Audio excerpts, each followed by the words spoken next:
Hi guys, how are you all doing? Today I have decided to feature one of my favorite Nepenthes andamana. I think I'm not sure about its true identity. I tried searching a lot on the net and asking some of my friends, and my conclusions reached andamana. It's a very interesting species, if it is one. Anyways, mm, here I have taken the decision of growing it vertically on a pole. Nepenthes can be grown in different ways, but one of which is growing it vertically on a pole. In this growing style, you can easily differentiate the lower, intermediate, and upper pitches of a plant. Here I am showing a very intermediate picture of this particular hybrid or species. Its lids are owing on the opening of the picture, which denotes that the plant does not need any other external source of water filling its pitchers. It also shows that Nepenthes lids do not act as a trapping mechanism but rather as a barrier towards external debris or other non-insectual or living things entering the picture, like a falling twig or something in the forest. Mm,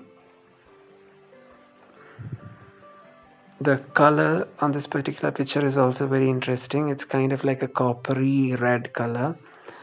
This particular color can only be achieved if you give the plant enough light. If you grow it in a very shaded condition, its pictures will turn out to be a pale green color, which you can see in the top of picture, which is not opened yet.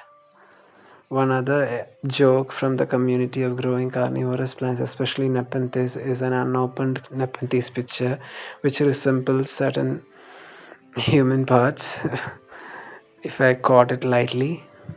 Okay, here I have taken a close-up of the picture plant. Here you guys can see how beautifully it has grown on this ball. An interesting fact is that this plant was initially in a hanging basket.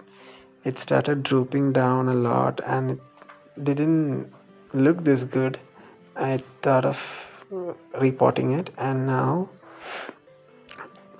luckily I was able to tie all those long vines to this ball, and it has got to this stage. It looks really awesome right now. Okay, this is a close-up of the picture. See the lid with the stripes and all those beautiful features.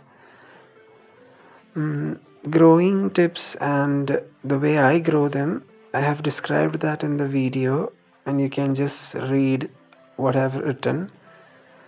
I just thought of showing you this beautiful plant, and it was producing a lot of pictures, so I thought it's the best time to do it.